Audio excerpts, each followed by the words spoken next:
Welcome back, everyone, to The Deep Dive. Ready to go deep on a familiar story, but with a twist. Always love a good twist.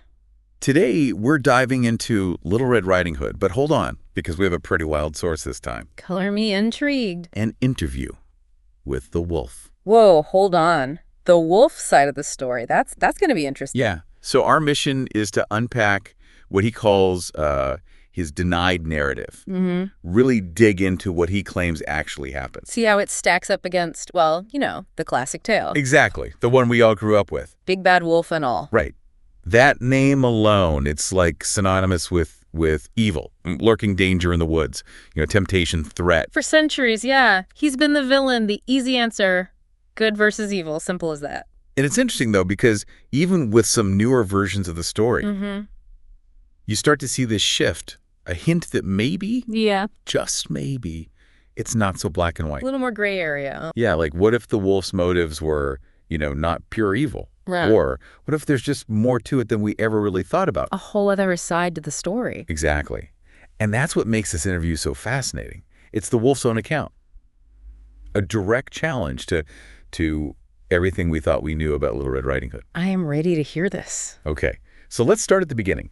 The classic story, the wolf sees Little Red Riding Hood in the woods, and boom, he starts talking to her, right? That's how he tricks her. Yeah, classic predator move, sets the whole trap in motion. But according to the wolf, it wasn't like that at all. He says the girl came up to him, asked him straight up, "Where are you going? What are you doing?" Really? Yeah. He even describes this unsettling feeling, like it was all kind of prearranged, like a setup. Wow. That flips the script completely. Instead of the wolf being the scary hunter, you have the girl seemingly unafraid, leading the interaction. And that feeling of being watched that the wolf describes, that's interesting too. Could it point to, like, other people being involved? Yeah. Unseen forces. It's creepy. Or maybe it's just the wolf's inherent, he's an outsider, always viewed with suspicion. That's a good point. Always the outcast. So then there's the whole journey to Grandma's house. Yeah. In the original story, the wolf tricks Little Red Riding Hood into telling him everything. Yeah, that's how he gets the info he needs, right? Where she's going, who she's seeing, classic trickery. But the wolf says the girl just told him everything. Grandma's sick. She's bringing custard and butter. No secrets, no trickery. It was almost like she wanted him to know. Huh. That changes things, takes away the wolf's, cunning manipulation, which is like the whole point in the original. So why would a little girl be so open with a wolf in the woods? It just doesn't add up. Makes you wonder about her motivation. What's her angle? Right. And then the race to Grandma's house. That's another key part. The wolf usually suggests it, right, as a way to outsmart her. Yeah, it makes him seem even more clever, more evil. But the wolf claims it was kind of the girl's idea after she mentioned how far it was, how long it would take. And he says he went along with it just to end the awkward conversation. So he's claiming he felt pressured to rush to Grandma's. Exactly. Like this pressure he didn't even understand. Okay, now that is strange. Makes you wonder who or what was putting on that pressure. It's a really weird detail to make up. Okay, so now they're on their way. We all know the story wolf takes the shorter path. Gets there first, classic. But he says he hit all these obstacles. Fallen logs, tons of brush, stuff slowing him down. Almost like someone or something didn't want him to get there too fast. Interesting. And what about Little Red? This is the part that always gets me. She's taking her sweet time, picking flowers, chasing butterflies. The wolf's like, this is way too convenient. Like she was giving him a head start on purpose. Almost like she was playing a role or being directed by someone. That's what I'm thinking. Okay, he gets to the cottage and the door slightly open. He thought that was super strange. Yeah, especially for someone who's supposedly sick and vulnerable. Doesn't really make sense to leave your door open. Makes you think, almost like an invitation or a trap. Both are kind of unsettling. And the wolf, he talks about feeling this unease before he even went inside, like he was walking into something that wasn't what it seemed. The whole vibe was just off. Exactly.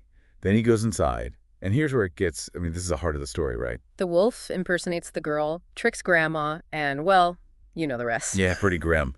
But the wolf denies the whole voice impersonation thing. He says when he went in, there was already someone in the bed, covered up, wearing a cap. Wait, what? He says he thought it was Grandma at first. So when he asks about the big eyes, the ears, the teeth... The classic lines. Right, he's saying he wasn't being threatening. He was just genuinely confused. Like, why does Grandma look so different, so sick?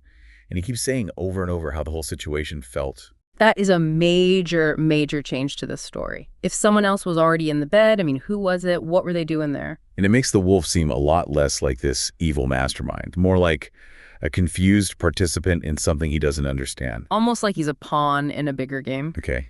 Then boom, the woodsman. In the story we know, he bursts in, the hero saves the day. Classic good versus evil, right? But the wolf says the woodsman just stormed in with an axe, didn't even say a word, and the wolf claims he was, like, asleep or stunned. So he's claiming the woodsman attacked him out of nowhere. Yeah, a brutal attack, he calls it, totally unprovoked. And here's another crazy detail.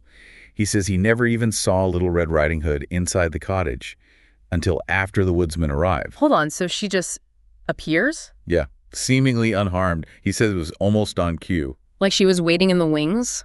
That's what it sounds like to me. Okay, so now we have a possible frame job. Right. It makes the woodsman seem way less heroic, that's for sure.